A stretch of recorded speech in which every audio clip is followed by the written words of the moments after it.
할렐루야. 주님의 이름으로 환영합니다. 우리 시간 우리 마음을 다하고 성품을 다하고 힘을 다해서 하나님께 예배드리겠습니다. 다 같이 기도하겠습니다.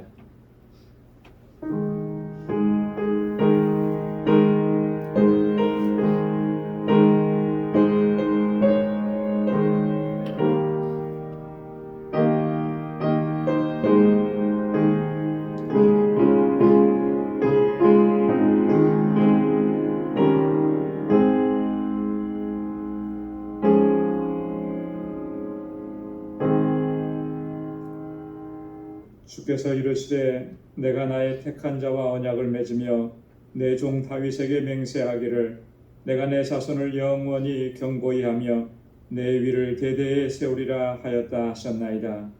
여호와여, 주의 기사를 하늘이 찬양할 것이요 주의 성실도 거룩한 자의 회중에서 찬양하리이다. 아멘. 자비하시고 은혜가 충만하신 여호와 하나님 아버지, 오늘도 이 저녁에 저희들을 주님의 거룩한 보좌 앞으로 불러주시며 하나님을 경배하고 찬양하고 예배케 하시니 감사합니다. 성의로 지난 3일 동안도 불꽃 같은 눈동자로 저희를 지키시며 그 능력의 팔로 우리를 붙잡아 주시고 하나님 유혹과 시험이 많은 이 세상도 넉넉히 이겨낼 수 있도록 우리를 인도해 주심을 감사합니다. 오늘도 이 시간 구원의 기쁨과 감격으로 하나님을 경배하고 찬양하고 예배하는 저희들 되게 하여 주옵소서. 우리 안에 있는 모든 허물과 하나님 죄악과 불순종의 모습들을 주님 앞에 고백하오니 주님 용서하여 주옵시고 우리를 다시 새롭게 하여 주옵시고 거룩한 모습으로 주님을 찬양하고 예배하는 저희들이 되게 하여 주옵시며 우리의 예배를 받아 주옵시고 하늘의 평강으로 덧입혀 주옵소서. 예수님의 이름으로 기원하옵나이다. 아멘. 전능하사 천지를 만드신 하나님 아버지를 내가 믿사오며 그 외아들 우리 주 예수 그리스도를 믿사오니 이는 성령으로 잉태하사 동정녀 마리아에게 나시고 본디오 빌라도에게 고난을 받으사 십자가에 못 박혀 죽으시고 장사한 지 사흘 만에 죽은 자 가운데서 다시 살아나시며 하늘에 오르사 전능하신 하나님 우편에 앉아 계시다가 저리로서 산 자와 죽은 자를 심판하러 오시리라. 성령을 믿사오며 거룩한 공예와 성도가 서로 교통하는 것과 죄를 사하여 주시는 것과 몸이 다시 사는 것과 영원히 사는 것을 믿사옵나이다. 아멘. 찬양으로 하나님께 영광 돌립니다. 예수 사랑해요. 우리 마음을 다해서 함께 찬양합니다.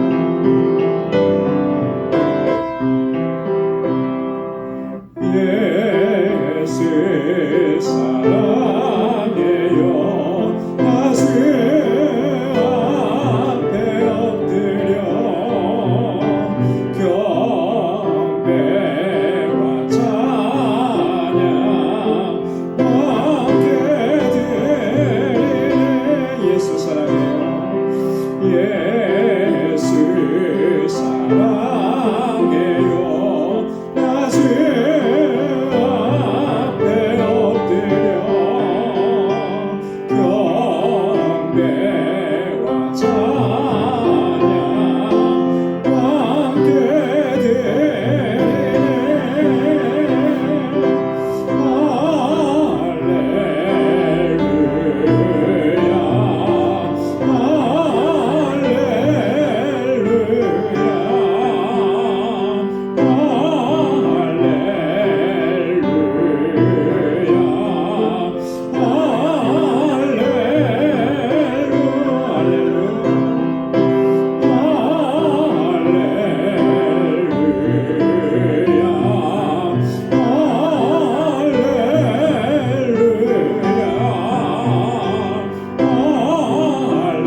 힘차게 찬양하겠습니다.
세상 날 버려도 주 예수 안 버려 끝까지 나를 몰아오시니 주는 저 산 밑에 백합 빛나는 새벽별 이 땅 위에 비길 것이 없도다 내 맘을 다하여서 주님을 따르면 길이 길이 나를 사랑하리니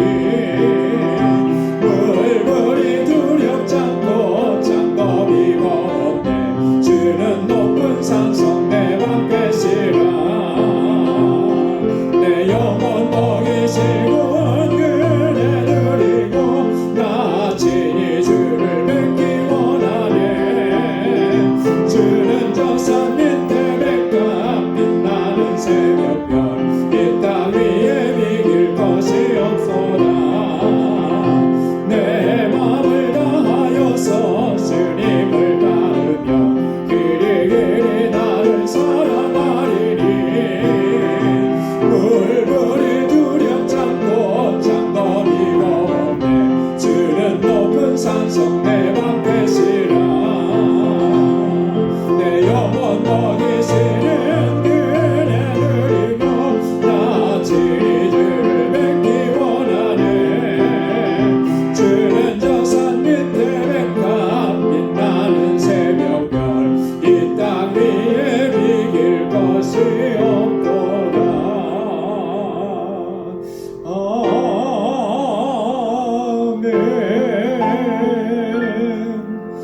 아멘. 내 주 되신 주를 참 사랑하고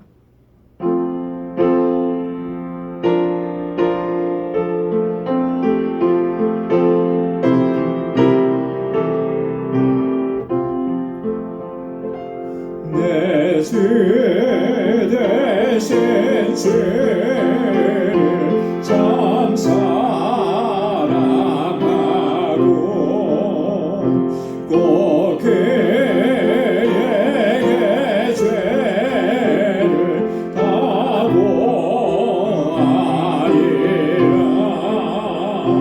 그는 은혜를 주신 내 예수시니 이전보다 더욱 사랑합니다 주날 사랑하사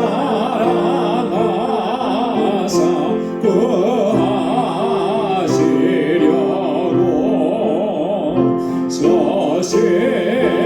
십자가 고난 당하셨도다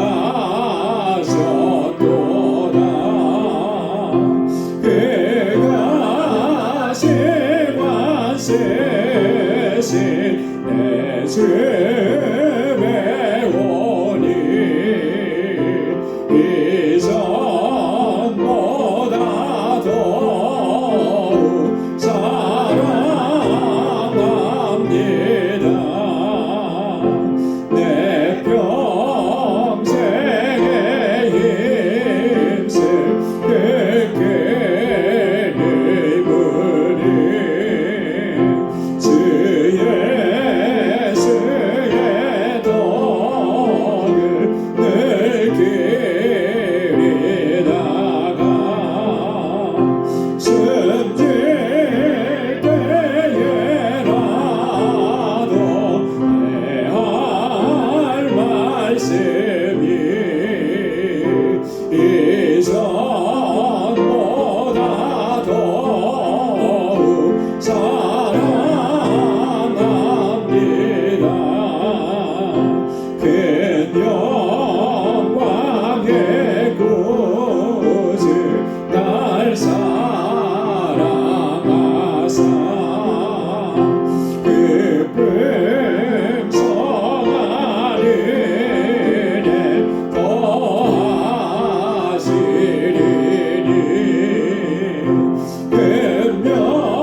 늘 찬송할 말 이전보다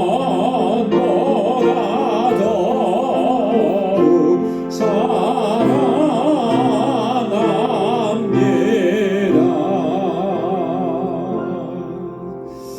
아멘. 어제보다 오늘이 주님을 더 사랑하고 더 풍성하게 주님을 경배하고 찬양하는 우리 모두가 되길 소망합니다. 우리 이 시간 다 같이 통성으로 기도합니다. 우리 교회를 위해서 세우신 주의 종들과 리더들을 위해서 우리에게 주신 사명 위해서 같이 기도해 주시고, 우리 주일학교와 유스그룹 EM 또 교사들을 위해서 함께 기도해 주시고, 우리 지체들을 위해서 기도하실 때 우리 환우들을 위해서 특별히 우리 가정이 우리 사랑하는 성도들의 가정이 하나님의 은혜 안에서 평안하고 강건하도록 위해서 기도해 주시고, 우리 사랑하는 자녀 손들을 위해서 기도해 주시기 바랍니다.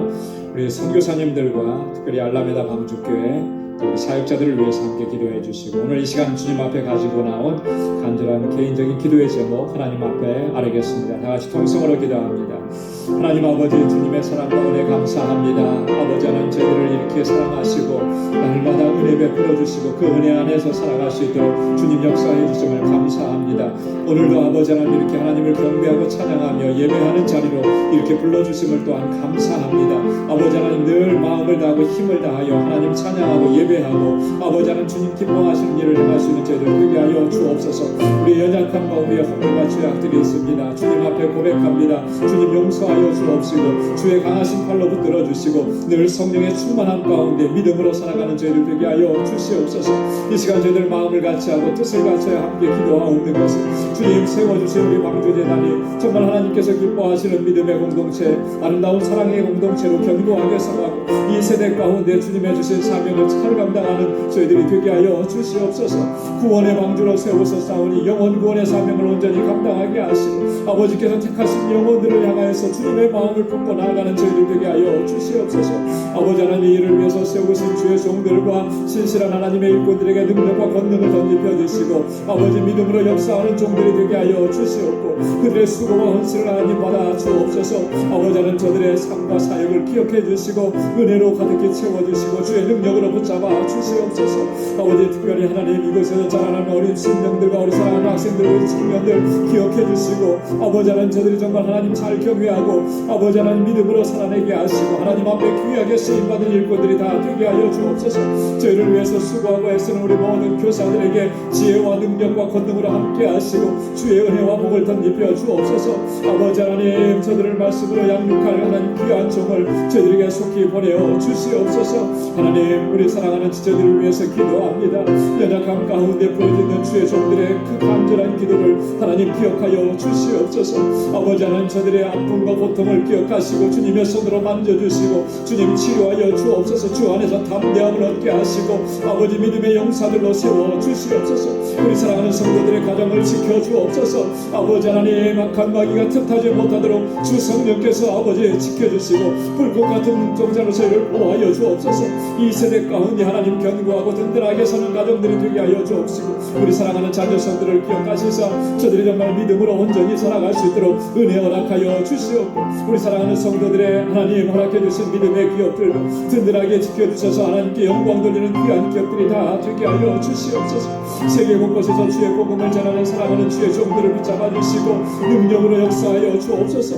아버지 하나님, 우리 알라메다 방주교회 주님 세우셔서오니 권능의 장중에 붙들어 주셔서 하나님 그 지역의 영혼들을 아버지 앞으로 돌아오게 하는 구원의 방주로서의 사명 잘 감당하게 하시고 우리 선교사님과 모든 동역자들에게 은혜 더하여 주옵시고 알라메다 방주교회 하나님 건축에 하나님 순조롭게 은혜 가운데 잘 진행될 수 있도록 역사하여 주시옵소서. 아버지 하나님, 오늘도 주님 앞에 나아올 때 하나님 우리의 아버지 마음에 간절한 기도의 제목과 소원을 가지고 나와 이 시간 하나님 앞에 아뢰오니 주의 종들의 그 기도마다 주의 선하신 응답을 허락해 주시고 주의 응답을 받고 돌아가는 귀한 시간이 되도록 도와주시며 아버지 하나님 매일매일 순간의 삶이 하나님 주님과 동행하는 삶이 되게 하시고 하나님의 귀하신 역사를 날마다 체험하는 복된 삶이 되도록 인도하여 주옵소서. 하나님의 말씀을 사모합니다. 이 시간도 예비하신 말씀으로 우리에게 은혜 더하여 주시고 새롭게 결단하는 복된 시간이 되도록 역사하여 주시옵소서. 감사합니다. 모든 영광 주님께 올려드립니다. 예수님의 이름으로 간절히 기도드리옵나이다. 아멘. 할렐루야. 귀한 응답을 허락해 주실 줄로 믿습니다. 오늘 함께 묵상한 말씀 우리 함께 공독하도록 하겠습니다. 오늘 묵상할 내용은 고린도전서 3장 제 10절에서 마지막 23절까지 말씀입니다.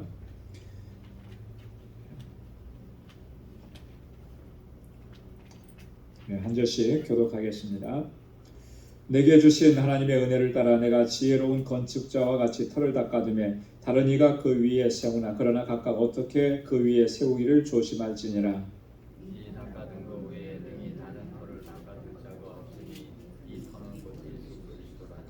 만일 누구든지 금이나 은이나 보석이나 나무나 풀이나 짚으로 이 터 위에 세우면 각각 공력이 나타날 터인데 그날의 공력을 밝히리니 이는 불로 나타내고 그분이 각 사람의 공력이 어떠한 것을 시험할 것입니다. 만일 누구든지 그 위에 세운 공력이 그대로 있으면 상을 받고 누구든지 공력이 불타면 해를 받으리니 그러나 자기는 구원을 얻되 그 가운데서 행복하리라. 너희가 하나님의 성전인 것과 하나님의 성령이 너희 안에 거하시는 것을 알지 못하느냐. 누구든지 하나님의 성전을 더럽히면 하나님이 그 사람을 멸하시리라. 하나님의 성전은 거룩하니 너희도 그러하니라. 아무도 자기를 속이지 말라. 너희 중에 누구든지 이 세상에서 지혜 있는 줄로 생각하거든 미련한 자가 되어라. 그리하여야 지혜로운 자가 되리라. 이 세상 지혜는 하나님께 미련한 것이니 기록된 바 지혜 있는 자들로 하여금 자기 계율에 빠지게 하시느니라 하였고 또 주께서 지혜 있는 자들의 생각을 헛것으로 아신다 하셨느니라. 그러니 누구든지 사람을 사랑하지 말라. 만물이 다 너희 것입니다. 바울이나 아볼로나 게바나 세계나 생명이나 사망이나 지금 것이나 장래 것이나 다 너희의 것이요. 너희는 그리스도의 것이요 그리스도는 하나님의 것입니다. 아멘. 우리 고린도전서 3장의 말씀을 우리가 지난주부터 이어서 계속 묵상을 합니다. 지난주에 나눴던 1절부터 9절까지의 말씀에 보면 크게 두 가지로 한번 요약해 볼 수가 있는데, 첫째는 바울이 고린도 교회 성도들을 대할 때 영적으로 장성한 사람으로 대할 수가 없었다, 그렇게 이야기합니다. 그래서 그리스도 안에서 어린아이들을 대함과 같이 그렇게 대할 수밖에 없었다. 그 이유가 뭐라 그랬죠? 왜 어린아이들처럼 대할 수밖에 없다. 밥으로 먹이지 아니하고 젖으로 먹일 수밖에 없었다. 왜 그렇게 그 이유가 뭐였었나요? 한 주 전의 건데 너희 가운데 시기와 다툼, 분쟁이 있기 때문에 그렇다라고 하는 거예요. 그죠? 여러분, 이 그 시기가 있고 다툼이 있고 분쟁이 있는 것은, 여러분, 그것이 아무리 내가 정말 뭐 대단하게 생각하고 내 주장을 아무리 펼친다 하더라도 여러분, 그런 모습은 오늘 바울이 진단한 거하고 똑같은 거예요. 정확한 겁니다. 아무리 내가 뭐 연륜을 자랑하고 해도 그것은 영적으로 연약한 자일 수밖에 없고 어린아이일 수밖에 없다라고 하는 거예요. 왜냐하면 영적으로 성숙하지 못한 자의 가장 큰 특징이기 때문에 그런 것입니다. 여러분, 영적으로 성숙해지고 어른이 되면 그렇잖아요. 어렸을 때 막 혈기왕성하고 젊었을 때는 내가 주장하는 것이 다 옳아요. 그래서 막 뭐 싸울 듯이 이렇게 하는데 산전수전 다 겪고 경험이 많아지면 어떻습니까? 그럴 수도 있고 이럴 수도 있다. 이게 마음의 폭이 넓어지는 거예요. 그래서 웬만한 것들은 다 수용하죠. 그것 갖고 악유하고 싸우지 않습니다. 그거 그렇게 하면 할수록 서로 상처가 되고 아픔이 된다는 것을 경험을 통해서 너무나 많이 알기 때문에. 여러분, 영적인 원리도 마찬가지예요. 영적으로 성숙해지면 미성숙한 상태에서 나타나는 것들을 용납해주고 이해할 수 있고, 그렇죠. 그것 가지고 막 정죄하고 비판하고 싸우고 그렇게 하지 않는 거예요. 오히려 그런 모습을 보고 기도해 주는 것이죠. 근데 아직 고린도 교회 성도들 안에는 그런 모습을 바울이 찾아볼 수가 없었던 거예요. 그래서 어린아이들을 대함과 같이 그렇게 대할 수밖에 없었다, 이렇게 얘기한 거죠. 그러면서 한 가지 강조한 것이 있습니다. 그건 뭐냐면 너희가 그렇게 내가 잘났다, 뭐 내 그룹이 대단하다 이렇게 다투는데 다 똑같다는 거예요. 그죠? 심는 자나 물 주는 이는 아무것도 아니다. 다 하나라는 거예요. 같다라고 하는 거예요. 오직 누가 자라나게 하신다는 거예요? 하나님이 자라나게 하신다. 자라나게 하시는 분이 중요한 거죠. 그죠? 네. 그래서 모든 사역의 시작과 끝은 하나님께서 하시는 것이고 그렇기 때문에 결국 모든 영광은 하나님께만 돌려드려야 된다라고 하는 거예요. 여러분 이거 놓치면은 우리가 뭐 대단한 일 한 것 같은데 하나님께서 그거 기쁘시게 받으시지 않는 거예요. 그 일을 시작하게 하신 분도 하나님이시고 매듭 짓게 하신 분도 하나님이시고 성과가 나게 하신 분도 하나님이시고 교회가 부흥하고 성장하고 자라게 하신 것도 하나님이시고 한 사람을 보내주시는 것도 하나님이 하시는 다 하나님께서 하시는 일이에요. 그렇기 때문에 우리는 모든 상황들을 보면서 하나님께만 영광을 돌려야 된다라고 하는 것이 우리 지난주에 요약이었습니다. 자, 오늘 함께 봉독한 본문의 말씀을 보면 크게 세 부분으로 나눠볼 수 있는데요.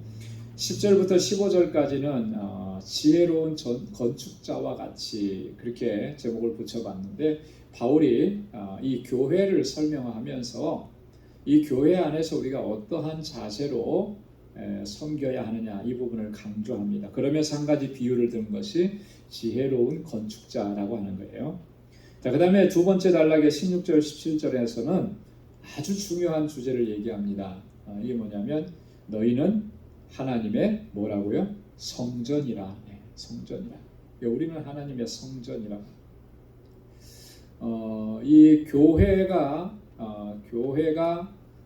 뭐 구약적인 용어로 이제 우리가 성전이다 이렇게 하는데 물론 이 교회가 성전이라고 했을 때는 뭐 건물을 얘기하는 건 아닙니다. 공동체를 얘기하는 거예요.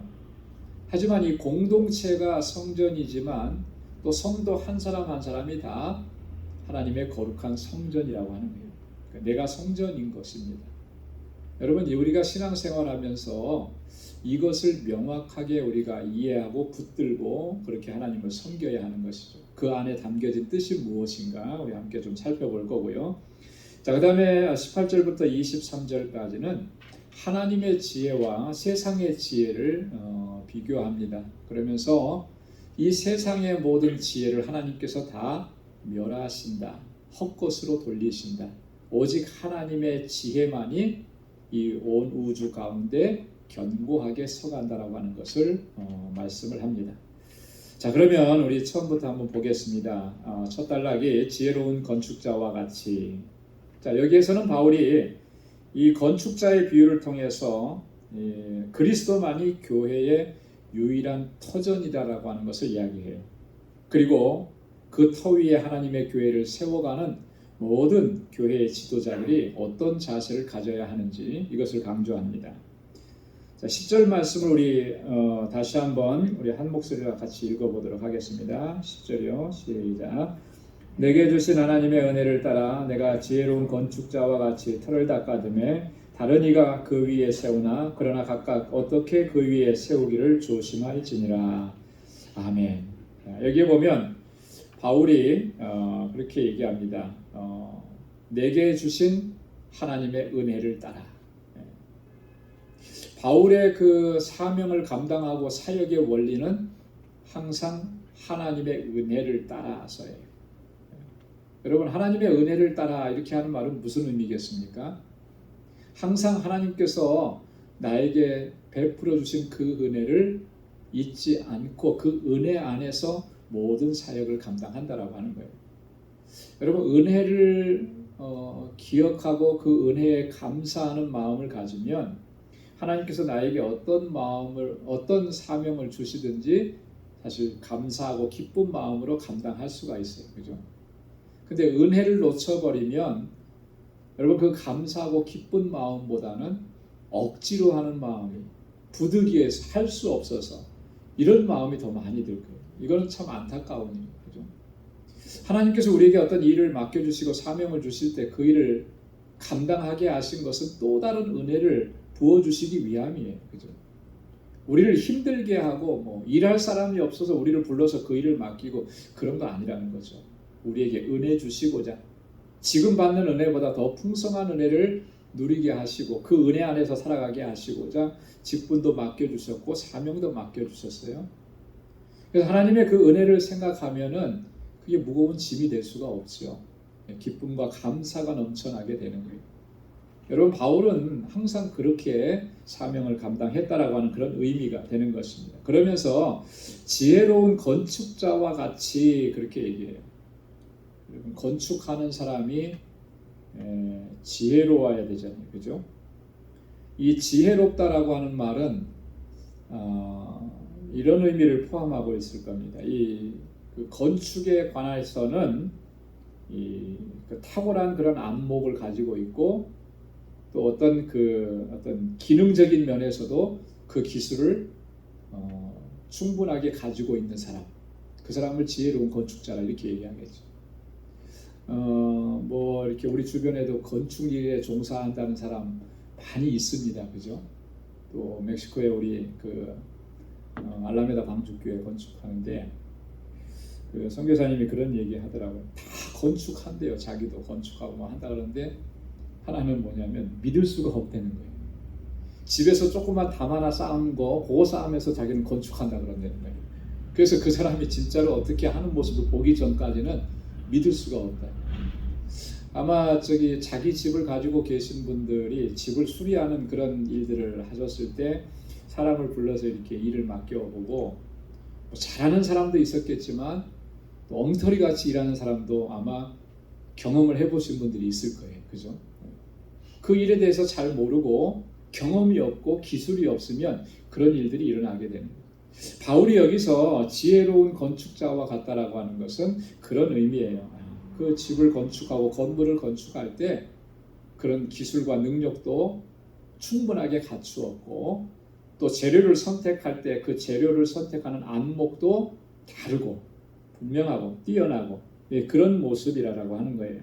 바울은 주님께서 맡겨주신 이 교회를 섬길 때 그런 마음으로 그런 자세로 그런 노력을 가지고 그렇게 힘써서 정말 최선을 다해서 주님의 몸된 교회를 섬겼다라고 하는 거예요. 자, 그렇기 때문에 어떻게 그 위에 세우기를 항상 조심해야 한다. 털을 그렇게 잘 다져놨으면 그 위에 이제 건축을 해 나가는데 여러분 어떻게 그 위에다 정말 튼튼하고 안전하고 멋있는 그런 건축을 해 올릴 것인가? 이걸 항상 조심해야 한다. 여러분 건축자가 집을 세울 때 가장 중요한 게 뭐겠습니까? 여러분들이 집을 짓는다고 했을 때 건축자에게 어떤 건축업자에게 그걸 맡기잖아요. 그럼 뭘 가장 중요하게 보실 것 같아요? 네? 어떤 재료를 만들어서 어떻게 털을 잘 만드나, 뭐 튼튼하게 구조를 잘 하나. 근데 정말 중요한 거는요. 집을 지으려면 먼저 필요한 게 뭐죠? 땅. 물론 땅이 필요하죠. 자, 그럼 이렇게 지어야 되겠다라고 하면 뭐가 있어요? 설계도가 있잖아요, 그죠? 그 설계도 안에는 이렇게 집을 지어야 되겠다는 그림도 있지만 각각에 들어가는 재료가 뭐가 들어가야 된다라고 하는 거죠. 그죠? 이렇게 다 들어가 있어요.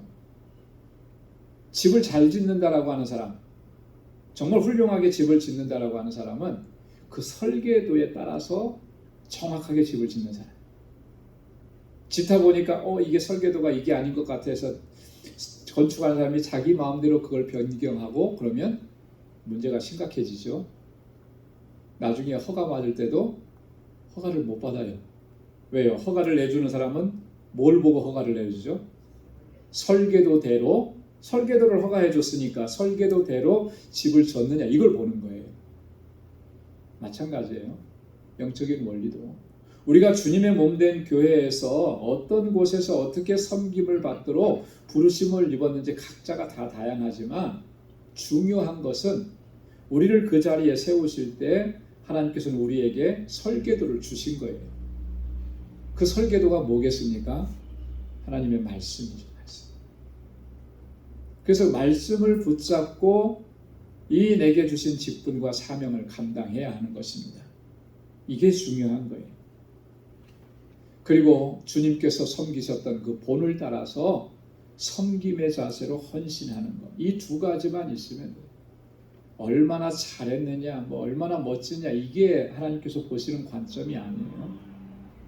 설계도대로 얼마나 성실하게 그 일을 감당했느냐. 주님이 보시는 것은 바로 이거죠. 그래서 우리가 말씀에서 하나님께서 뭘 말씀하시는지 그 말씀대로 주님을 섬기고 직분을 감당할 때 정말 하나님께서 기뻐하시는 종으로 서게 될 줄로 믿습니다. 자, 11절 말씀에 보면 교회의 터는 누구시라 그랬습니까? 예수 그리스도시라 이렇게 말씀합니다. 이 닦아둔 것 외에 능히 다른 터를 닦아둘 자가 없으니 이 터는 곧 예수 그리스도라. 여러분, 교회의 터가 예수 그리스도라고 하는 이 말씀의 의미는 교회가 어디에 위에 세워져야 한다라고 하는 말씀이냐면 바로 예수 그리스도의 복음과 예수 그리스도의 교훈 위에 세워져야 한다라고 하는 그런 의미라고 하는 거예요. 주님이 터가 되시잖아요.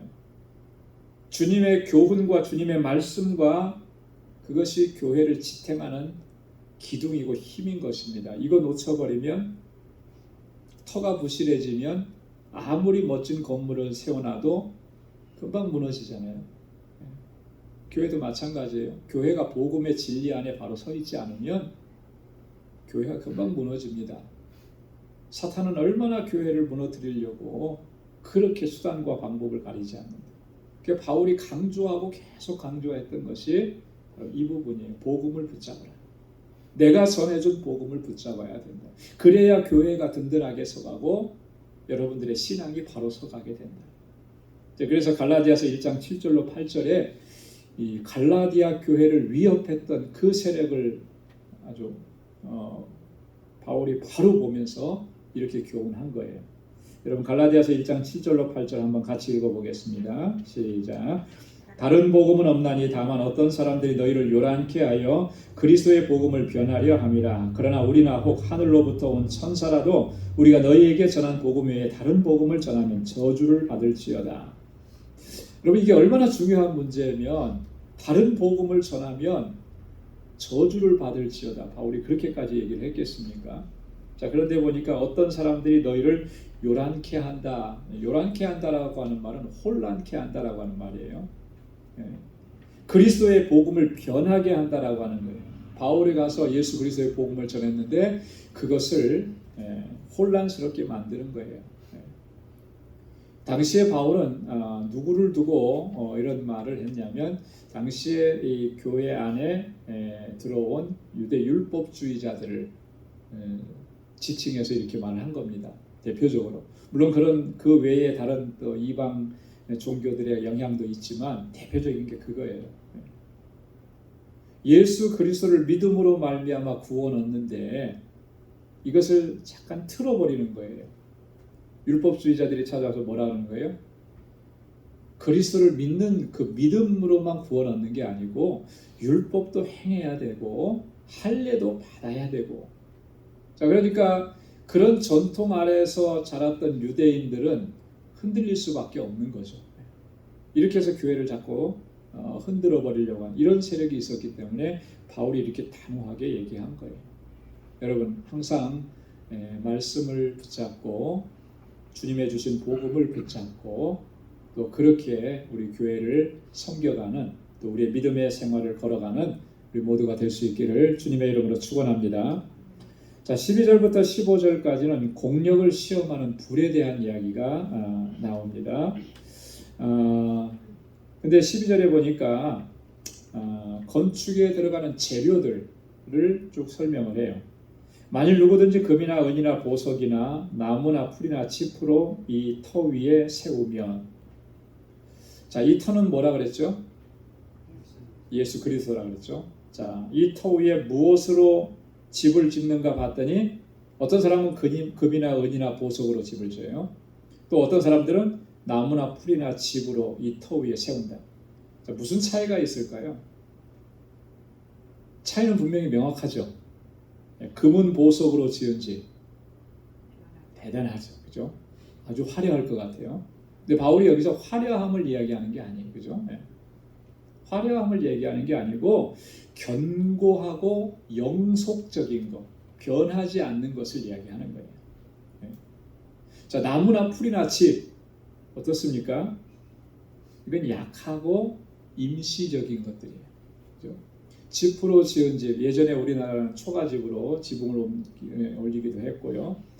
풀로 지은 집들도 있고 나무로 지은 집도 뭐 요즘에 미국에는 뭐 나무로 지은 집도 있지만은 여러분 이런 모든 것들은 다 변한다라고 하는 것을 의미하고 상징하는 것입니다.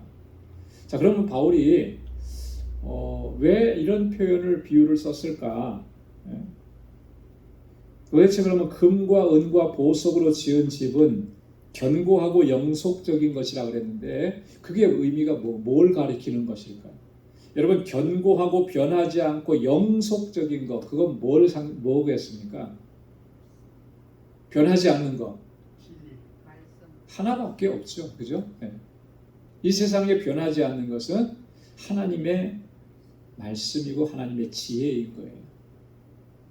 그래서 교회는 하나님의 말씀, 하나님의 지혜로 세워져야 하는 것이죠. 그래야 아무리 불시험이 있어도 견고하게 서가는 거예요. 태워지지 않는 것입니다. 근데 그 하나님의 지혜와 하나님의 말씀으로 세워지지 않으면 위험한 거예요, 위험한. 나무나 풀이나 집으로 세워졌다라고 하는 것은 이런 겁니다. 하나님의 지혜와 하나님의 말씀과는 반대되는 개념이 뭐예요? 세상 지혜죠, 세상 지혜. 또 교회를 허물어뜨리는 잘못된 교리들이에요. 교회 안에도 이런 잘못된 교리들이 성경에 반하는 교리들이 얼마나 많이 들어와 있는지 모릅니다. 여러분 우리가 정말 주의 깊게 내가 신앙생활하면서 내가 정말 바른 진리 안에서 바르게 신앙생활하고 있는지를 살펴야 돼요. 어떤 분이 그런 얘기를 했는데 상당히 새겨들을 만하다는 생각이 들어요. 물론 본질적인 건 아닌데 어떤 분이 그러셨더라고요. 우리가 하나님 앞에 기도할 때 이 사람에게 존칭을 쓰는 호칭은 좀 생략해야 되지 않겠습니까? 근데 이제 습관적으로 우리가 많이 우리 그 유교적인 전통에 의하면 뭐예요? 이제 이런 거 있잖아요, 그죠? 나보다 조금 연배가 높거나 어른이거나 지위가 높거나 이런 분 앞에서 이야기할 때 그분보다 낮은 직급과 낮은 위치에 있는 사람을 설명하거나 이야기하면 뭐라고 얘기해야 돼요? 이 내가 지금 말하는 대상이 제일 높아요. 그리고 뭐 사장님이에요. 근데 저는 이제 대리예요. 그럼 부장님에 대해서 얘기할 때 부장님이 이렇게 말하면 이게 어법에 안 맞는다. 그렇죠? 누구 부장이 이렇게 해야 맞는 거예요. 저만 그렇게 생각하나요? 이게 이제 왜냐하면 우리는 우리 말에 그런 게 어떤 뭐랄까 질서라 그럴까 규칙이라 그럴까 이런 게 있는 거예요. 존칭은 그보다 더 위에 있는 사람에게 존칭을 생략하는 거죠. 그게 예법인 거예요. 말하는 거예요. 자, 그래서 이분이 그런 거예요. 하나님 앞에 기도할 때 하나님은 최고의 권위에 있으신 분이잖아요. 그분 앞에 기도하는데 사람을 존칭을 써서 이렇게 하는 것은 옳지 않다. 그런 얘기를 하는 걸 들었어요. 제가 이렇게 들어보니까 상당히 일리가 있는 말이에요. 우리 어법상에는 우리 어법. 근데 외국의 언어, 영어에는 뭐 그런 게 표현이 별로 없잖아요, 그죠? 그러니까 이제 다른 나라에는 이게 적용이 안 될 수도 있어요. 자, 이건 그냥 뭐 예인데 우리가 신앙생활하면서 그렇게 하는 것들이 얼마나 많으냐라고 하는 거예요. 잘못 알고 잘못 이해하고 잘못 섬기는 것. 하나님에 대해서도 바르게 이해하지 못하고 하나님을 잘못 이해하고 있는 것들이 얼마나 많은가. 여러분 이런 거 바로 잡아가야 되는 겁니다. 그래야만 하나님 앞에 견고한 믿음으로 설 수 있는 거예요. 이런 것들로 세워지게 되면 그건 마치 뭐하고 똑같으냐면 나무나 풀이나 집으로 세운 것과 같아지는 거예요.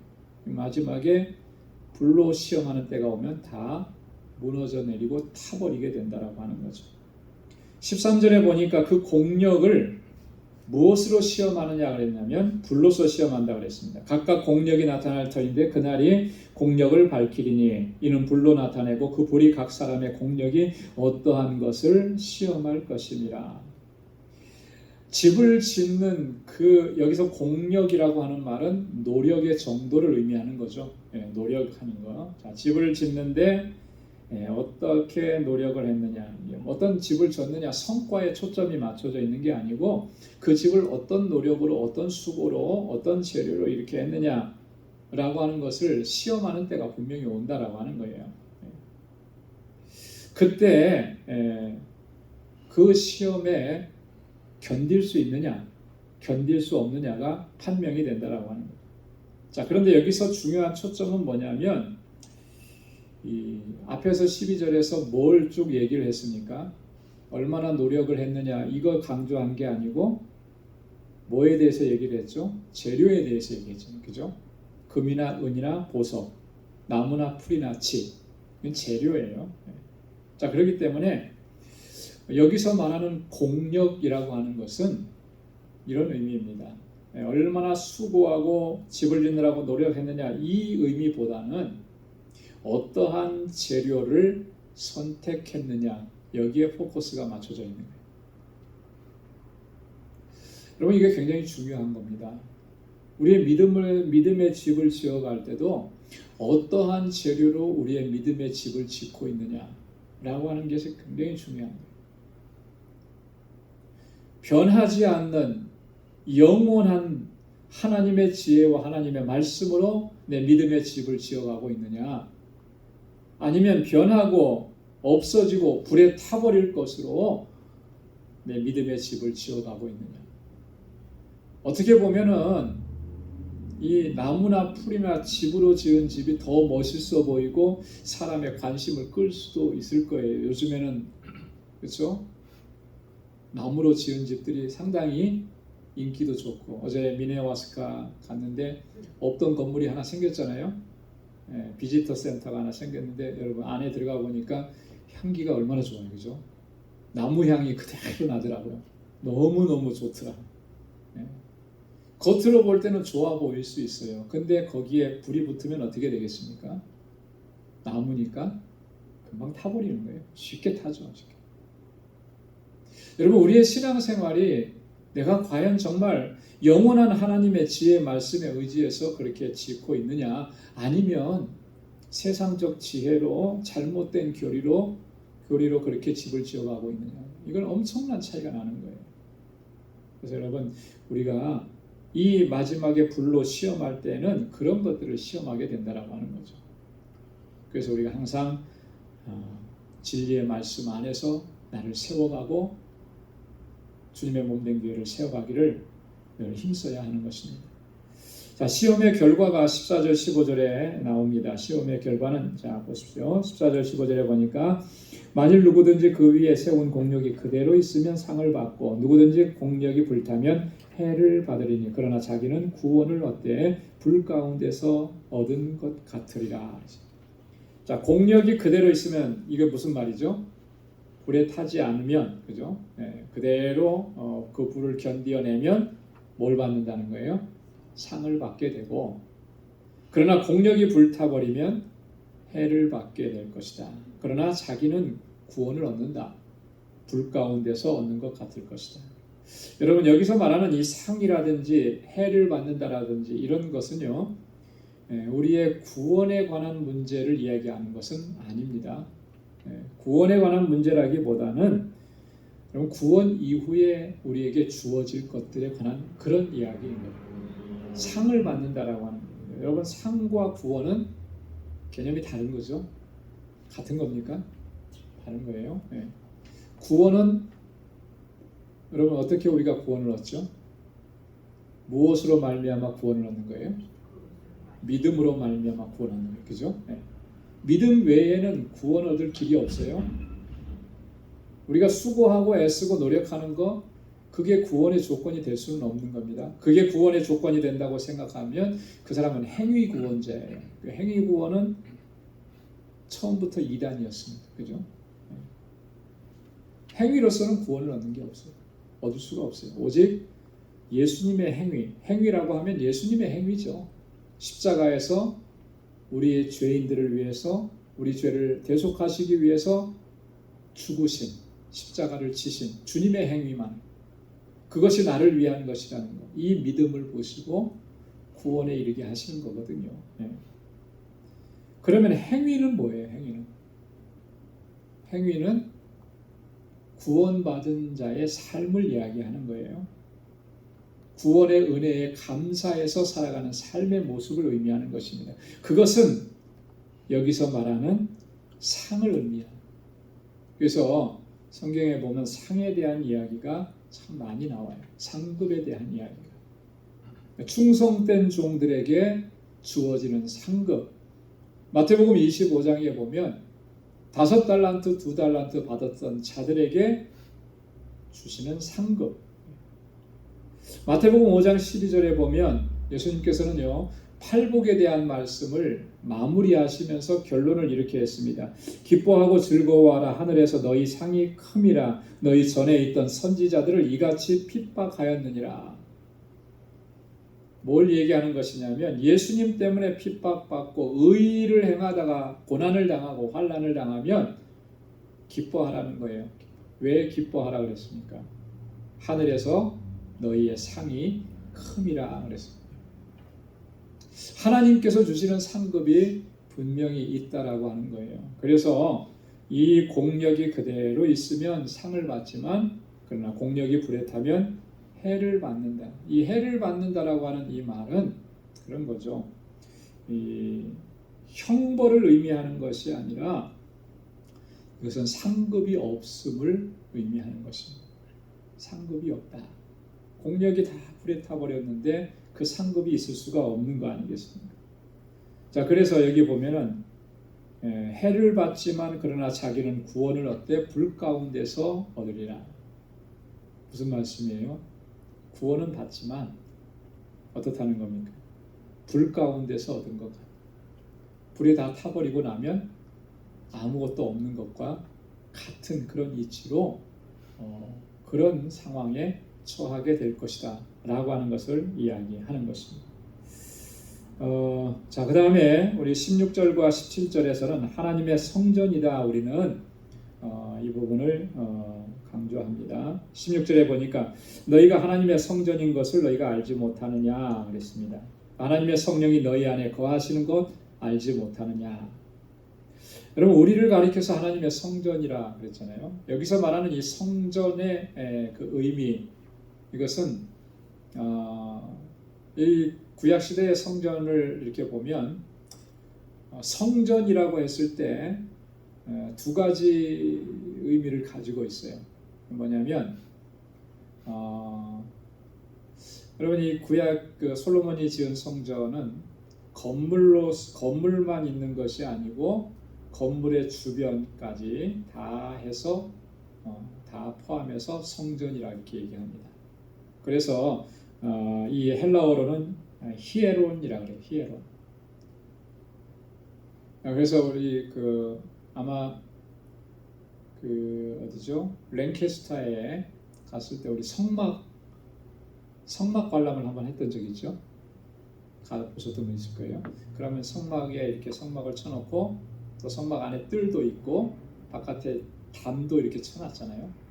그 담을 쳐놓은 것까지 다를 갖다가 성전이라 이렇게 얘기합니다. 이때 성전이라고 할 때는 히에론이라고 해요. 히에론. 또 하나의 성전의 의미는 성소와 지성소를 의미합니다. 성소와 지성소를 얘기할 때는 나오스라고 하는 헬라어를 써요. 성전은 이 건물로서의 성전은 어떻게 구분이 되어 있습니까? 이 안에가 둘로 나눠져 있잖아요. 자, 제가 서 있는 지금 이게 성전이라고 생각하면, 성막과 성전이라고 생각하면 이렇게 강대상 앞으로 이렇게 나눠진 이 부분을 지성소라고 얘기해요. 그리고 회중들 속으로 있는 저 안쪽을 이제 성소라, 이렇게 성소와 지성소 이렇게 둘로 나누어져 있었죠. 이 가운데는 휘장으로 쳐져 있었고 지성소 안에 이 속죄소가 있고 그룹이 있고 이 안에는 아무나 들어올 수가 없어요. 그죠? 그래서 대제사장이 1년에 한 번 들어올 수 있어요. 여기를 이제 성소라 이야기합니다. 여러분 이 성소는 어떤 의미가 있습니까? 하나님께 제사 드리는 의미도 있지만 가장 중요한 의미는 하나님의 임재의 처소라고 하는 거예요. 하나님이 임재하시는 곳. 하나님께서 임재하실 때 그 백성 가운데 임재하실 때 그 성소의 성전에 임재하시는 것이죠. 그래서 성전은 너무나 중요한 것입니다. 거룩한 장소인 것이죠. 자, 그런데 오늘 바울이 뭐라고 얘기하느냐면 너희가 하나님의 성전이라는 거예요. 너희가. 건물로서 이 자리가 성전, 물론 성전이 맞는데 성도 한 사람 한 사람이 하나님의 성전이라고 하는 거죠. 왜 하나님의 성전이라고 얘기하는 것이? 건물도 아닌데 바울이 여기서 얘기하잖아요. 자, 성전에는 누가 임하신다 그랬어요? 하나님의 임재의 처소라 그랬잖아요.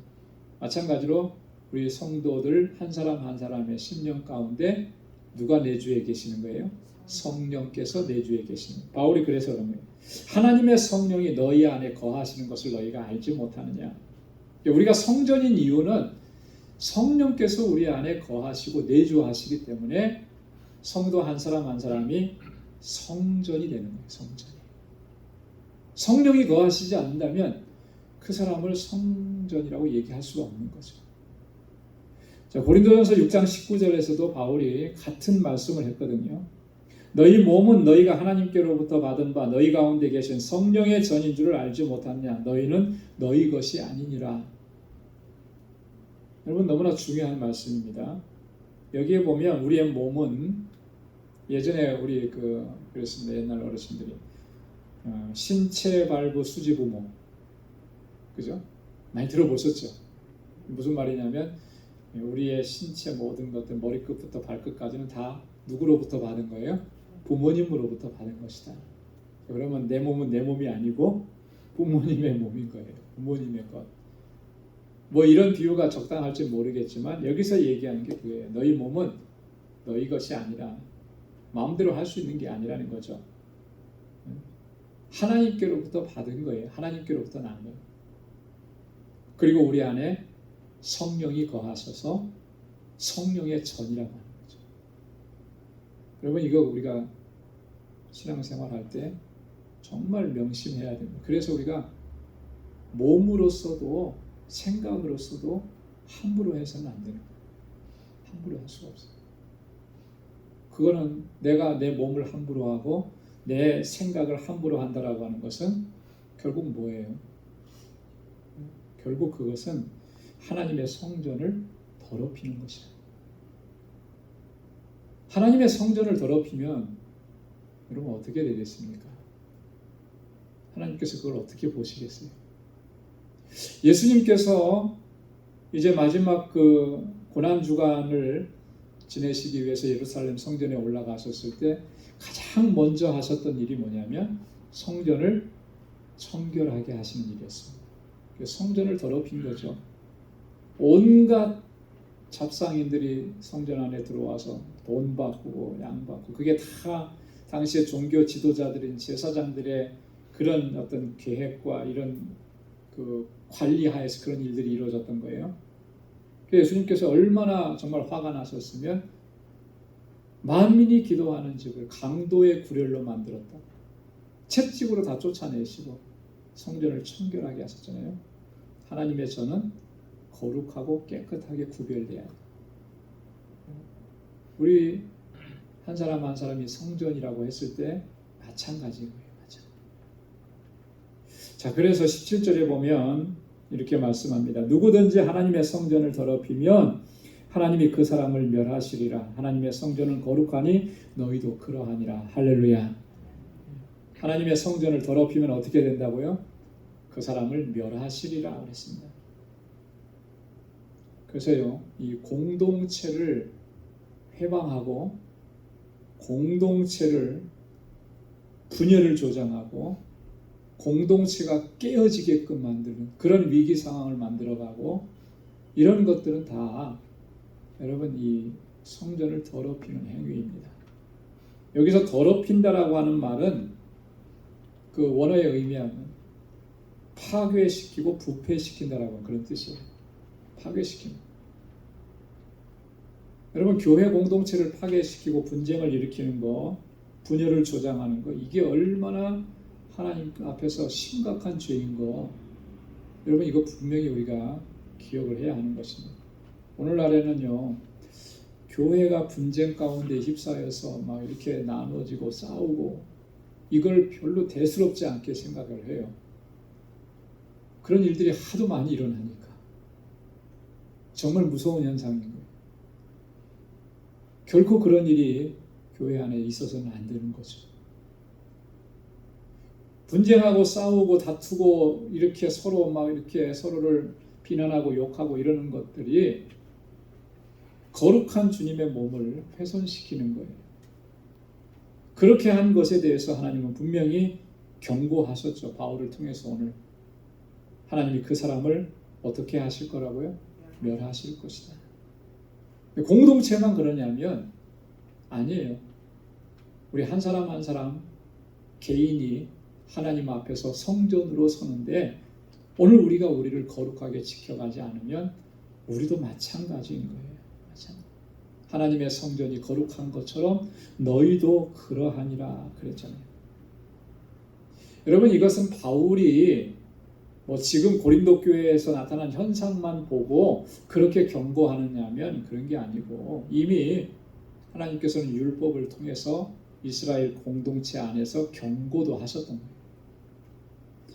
거예요. 민수기 19장 20절에 보면 사람이 부정하고도 스스로 정결케 아니하면 여호와의 성소를 더럽힘이니 그러므로 총회 중에서 끊쳐질 것이니라. 그는 정결케 하는 물로 뿌림을 받지 아니하였은즉 부정하니라. 그래서 부정한 상태로 하나님의 성소를 더럽히면 이건 제사장이든지 다 예외가 없어요. 그러면 어떻게 된다 그랬습니까? 총회 중에서 끊쳐지리라. 이 총회는 무슨 총회냐면 이스라엘 전체 민족이 이루고 있는 총회를 얘기합니다. 이스라엘이라고 하는 하나님의 언약 백성에서 끊쳐지리라고 하는 무시무시한 경고인 거죠. 여러분 이 사실을 우리가 분명하게 기억해야 되고 우리가 하나님 앞에 거룩한 존재로 부름받았다라고 하는 사실을 정말 우리가 무겁게 받아들이고 항상 거룩하게 하심을 힘써 나가는 우리의 삶과 또 사역이 되어야 할 줄로 믿습니다. 하나님께서 우리에게 요구하시고 기대하시는 것은 이러한 모습이에요. 우리 한 사람 한 사람이 거룩한 성전으로 세워져 갈 때 그 사람들이 모여있는 이 공동체가 거룩한 공동체가 되는 것이고요. 여러분 거룩함을 유지하지 못하면 세상 속에서 어떠한 사명도 감당할 수가 없어요. 이 거룩함을 잃어버리면 어떠한 영향력도 끼칠 수가 없는 거예요. 그래서 중요한 것입니다. 하나님 앞에서 주신 사명 끝까지 잘 감당할 수 있기 위해서 우리를 거룩한 하나님의 백성으로 세워가는 이 노력과 이 수고를 우리가 게을리해서는 안 되는 것이죠. 그리고 늘 살펴야 하는 것이죠. 하나님 앞에 나를 바로 세워가기 위해서 늘 몸부림쳐야 되는 것이고 주님을 의지해야 하는 것입니다.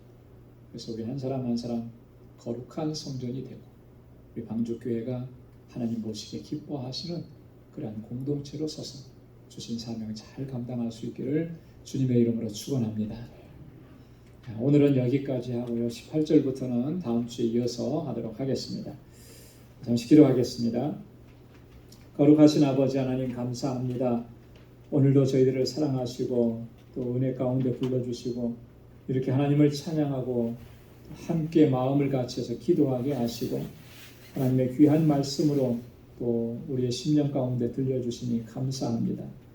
하나님 우리를 거룩한 하나님의 백성으로 세우셨고 하나님의 임재가 있는 성전으로 삼아주신 것 늘 기억하게 하시고 하나님이 거룩하게 하심을 힘써 지켜 행하 하나님의 뜻을 온전하게 이루어갈 수 있는 우리 방주의 권속들이 다 될 수 있도록 주님 인도하여 주옵소서. 우리 방주교회가 정말 하나님의 영광을 위해서 아름답고 귀하게 쓰임받는 믿음의 공동체가 되도록 도와주시고 우리 모든 지체들이 은혜 안에서 견고하게 세워져가는 아름다운 믿음의 가정들을 세울 수 있도록 역사하여 주옵소서. 이제는 우리 주 예수 그리스도의 무한하신 은혜와 하나님 아버지의 크고 놀라우신 사랑과 성령의 위로 교통 충만하심의 역사가 거룩한 하나님의 백성으로 주님의 영광을 위해서 살아가기로 결단하는 우리 광주의 모든 믿음의 권속들과 저들의 가정과 직장, 생업의 터전 위에 이제로부터 영원까지 함께 하시기를 간절히 축원하옵나이다. 아멘.